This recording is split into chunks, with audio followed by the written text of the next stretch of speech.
Garithos and Garrosh. These two characters from totally different games have quite a few things in common.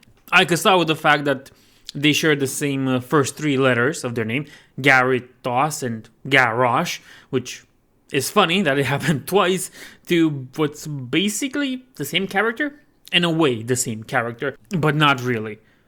Nevertheless, let's move on. They're both from a Warcraft franchise. Of course, Garithos is from the RTS games, and Garrosh is from World of Warcraft, who at this point really should be considered different games. Now, both characters are racist. Garithos to Blood Elves for understandable reasons, well, to elves in general, and Garrosh to every other race that isn't an orc, which also includes Blood Elves. There might be something interesting about this. What's the real problem of the Warcraft universe? Blood Elves. It makes sense when both factions hate you, but that's not why we are here. And it's not this similarity and hatred of elves that we are here to discuss, though it is interesting from a point of view. We are here to discuss a similarity that's quite interesting. But I'll start with Garithos a little and give you some idea. Now, Garithos has a reason why he hates elves. It's a little bit nonsensical, but it makes sense. He was originally from a town in Lordaeron that was very close to the elven border, and at some point, thanks to some trolls or orcish attacks, his hometown got burned and the elves didn't respond in time or fast enough. And since then, he's been harboring a hatred towards the elven race, more specifically the High Elves / Blood Elves. You might consider this unfair to hate somebody like this, and it would be understandable. Both sides make an interesting point, and when I say both sides, I mean everybody else that goes like, that's not a reason to hate elves, and Garithos that finds that that's a good enough reason to hate elves.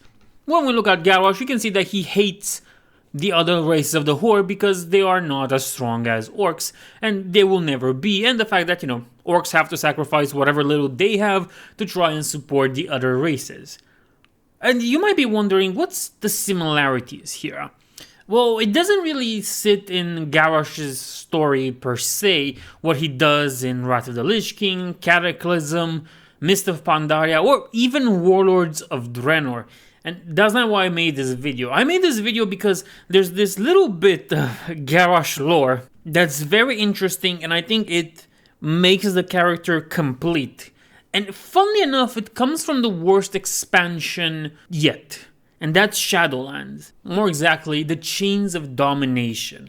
Here you fight a random boss in the Sanctum of Domination, and you see that Garrosh is held prisoner, much in the same way Kyota's Sunstrider was in Castle Naratria. But things diverge from this point, because once the battle is over, you do not free Garrosh to be taken by the Ventir and then be transformed into his avatar of punishment or whatever. No. Garrosh gets out, grabs Gorehowl, screams for a horde, and destroys that creature alongside himself. I'll even put the cutscene right here.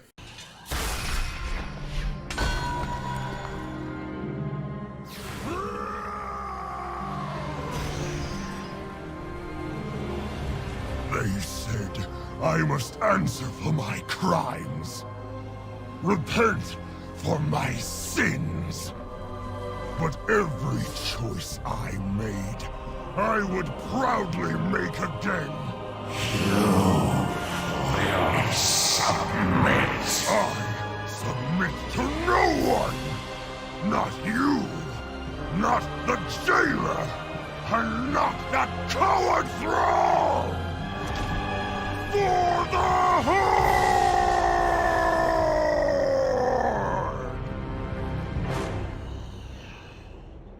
This might be the best scene out there with Garrosh. At the end of the day, nothing encompasses the character more than what we just saw. And now you might be wondering, okay, he died like he lived, he was the embodiment of his character. There was justice done for Garrosh at the end of the day. A justice that many other characters will not see because Blizzard is run by incompetent people. Nevertheless, going back to our story, you might now be wondering, what does this have to do with Garithos at the end of the day? And we get now into a little bit of Warcraft history, and be prepared for this. Garithos' backstory that I've told you earlier about the elves not helping his village that was ransacked and that what started his hatred was never something outright stated in Warcraft 3. It was not something that was explained, much in the same way there is no alternative to Stratholme when you play the mission, and it is what it is. So you take everything the way it's presented to you, because another alternative option is never given. Okay, let's make a little correction here, because I just remembered something very important. Garithos wasn't angry at the elves because the elves didn't come in time. No, it was because he was stuck in Quel'Thalas defending the elves while his home was ransacked. Of course, again, understandable, but changes little of what I want to tell you. This information about Garithos' story comes from Ask CD Dev, Round 3. Now, what this Ask CD Dev means is basically Ask Creative Development. Now, this was a series of Q&As carried out by Blizzard's creative development team, who met with Chris Menton and Alex Afarasiabi in order to provide official answers to fan questions concerning World of Warcraft. And now you might be wondering, okay, what's the deal with this? Let me present it to you like this. This part of Garithos' story, which makes him an understandable character, really comes outside of the main game. When compared with the scene we saw with Garrosh, you might be understandably thinking, okay, there's nothing related to this because Garrosh does that in-game, the Sanctum of Domination. Well, here's an interesting bit of lore regarding that Sanctum of Domination cinematic, and it's basically that WoW let somebody, intern or someone, to just do that scene by themselves and gave them free reign to do whatever they wanted with it. And so the person that did it in such a way that he thought it was perfect, or she thought, I don't remember what it was. At the end of the day, we got the scene.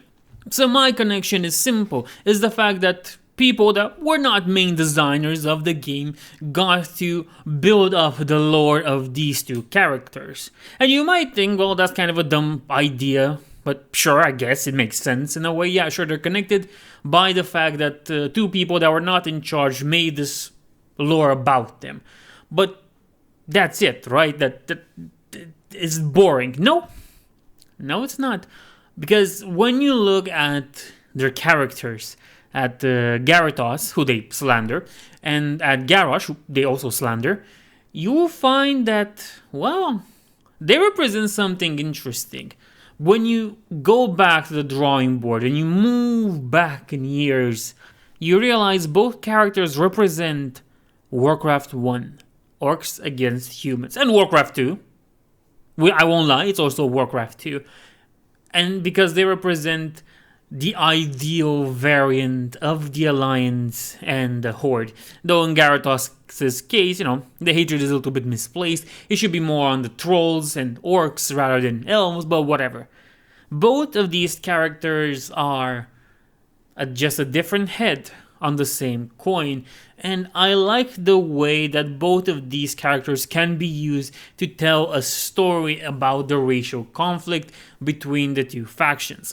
Now, granted, Garithos is dead for a long time, and we will probably never see him back or reference in any form that makes sense to his character, much in the same way we won't see Garrosh again after that ending. But it's perfect how these characters, though years apart, represent and are throwback to the old days of Warcraft, when the Alliance and the Horde were made to fight each other, not to play buddy-buddy in Stormwind and take photographs and be tourists. And while I can dream of a better Warcraft like it used to be, I know that will never be the case again. Yet still, these two characters and their hatred for the other races and the superiority of their own marks things quite interesting. And when I said it also represents Warcraft 2?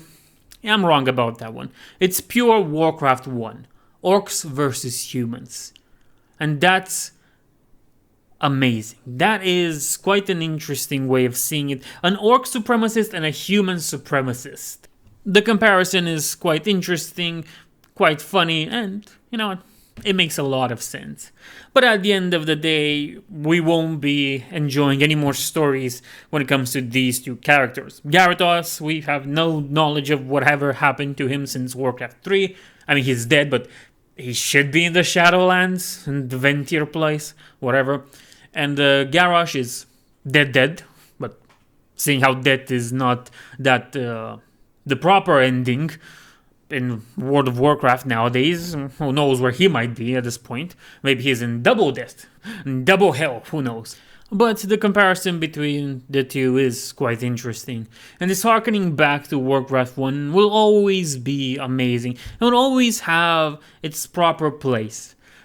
They did try to do this with the Geraya and the Turalian in the Earthen Zone, and now in the War Within, but I feel that fails because the hatred between the two isn't really there. Though it makes sense to use Turalian and Gera because you look at Gera and she's not Garrosh, but she is a Magar Orc, much in the same way as Garrosh was. And you kind of understand that she wouldn't like the Light Forge that much, or those obsessed with the light after what happened to her own dimension. And then you look at Turalian, who kind of gave up on the squabbles with the orcs to fight a bigger enemy. But still, he is human, and he remembers what happened once the orcs came to Azeroth and what they did to humans. And so while the potential is there, the characters are too weak compared to either Garithos or Garrosh to make something fulfilling out of this faction hatred that Warcraft should have. And because of that, we will never see another character like Garithos or Garrosh. But what can you do? We have to endure now with the crying Anduin and with a returning Sylvanas anytime now. Nevertheless, I hope you enjoyed this, and for those of you that aren't members and didn't saw this early, please like, comment, and subscribe. It helps the channel grow. Thank you very much.